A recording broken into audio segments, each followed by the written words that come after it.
Voydod onasini emsin, girra qilgan zarbalaringdan akang aylansin. Dadasi yaxshi keldingizmi? Ha, yaxshi, rahmat. Va xotin, ana o'g'lingga ayt, yaxshi ko'rgan qizchasiga sovchilikka boramiz.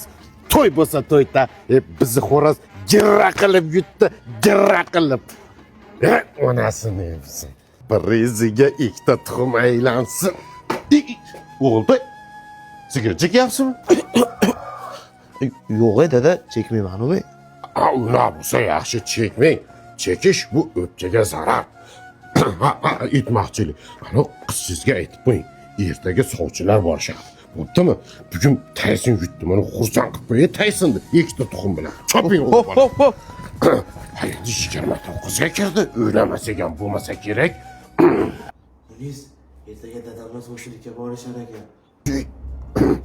Munis dedimi? O'g'lim kalbasu.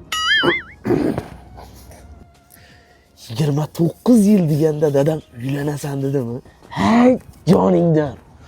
Va kuyov bola muncha xursandsiz. Shu bo'ydaqda duosi o'tadi degan. Bugun yana xo'roz jangi bitta duo qiling. Nima bo'lsa bo'ldi. Dado, xo'rozlaringiz ummatalab yutsin. Allohu akbar. Yaxshi o'tiringlar. Yep, badaringga nalar shunchalik yutqizar ekansan. Yo'lda sudurga berib o'lib qolsang bo'lmasmidi? Ya, yetib keldingizmi dada? Ye, onangning yurdi bor. Ha, duo qilasan ekan, betingni yuvib duo qilsang, o'lasan. Turshingga seni. Dada, shu siz sovchi to'y Sovchi? To'y? Ya o'zi bag'aza bo'lib turibdi. Yo'q. 29 ga kirdi demaydi seni. Miyang yo'q, miyasiz. Yani uylanamandirmish. To'xta. Kecha sigaret chekyaptirdingmi?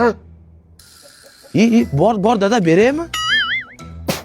Kakras Tayson, bugungi alamimiz qiyomatga qolmaydi. Badaringga nonat. Mana aka, sen sigaret chekasanmi?